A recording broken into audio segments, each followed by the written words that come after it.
રાજ્યપાલ આચાર્ય દેવવ્રતજીએ મુખ્ય માહિતી કમિશનર અને 3 માહિતી કમિશનર્સને શપથ લેવડાવ્યા.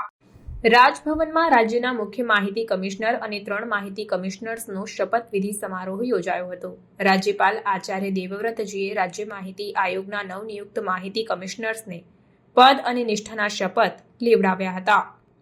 રાજ્યપાલ આચાર્ય દેવવ્રતજીએ સૌપ્રથમ મુખ્ય માહિતી કમિશનર ડોક્ટર સુભાષચંદ્ર આર સોનીને શપથ લેવડાવ્યા હતા અને તેમને શુભકામનાઓ પાઠવી હતી. તત્પશ્ચાત રાજ્યપાલે માહિતી આયોગના માહિતી કમિશનર પદ માટે સુબ્રમણ્યમ રામચંદ્ર અય્યર, મનોજ વિઠ્ઠલભાઈ પટેલ અને નિખિલાર ભટ્ટને શપથ લેવડાવ્યા હતા. ત્રણેય રાજ્ય માહિતી કમિશનરે પદ અને નિષ્ઠાના શપથ લીધા હતા. આ અવસરે ગુજરાત રાજ્યના મુખ્ય સચિવ રાજકુમાર, ગુજરાત રાજ્ય માહિતી આયોગના પૂર્વ મુખ્ય માહિતી કમિશનર અમૃતભાઈ પટેલ, પૂર્વ માહિતી કમિશનરો, રાજ્ય સરકારના ઉચ્ચ અધિકારીઓ અને આમંત્રિતો ઉપસ્થિત રહ્યા હતા. સાથે જ રાજ્યપાલના અગ્ર સચિવ રાજેશ માંજુએ શપથવિધિની કાર્યવાહીનું સંચાલન કર્યું હતું.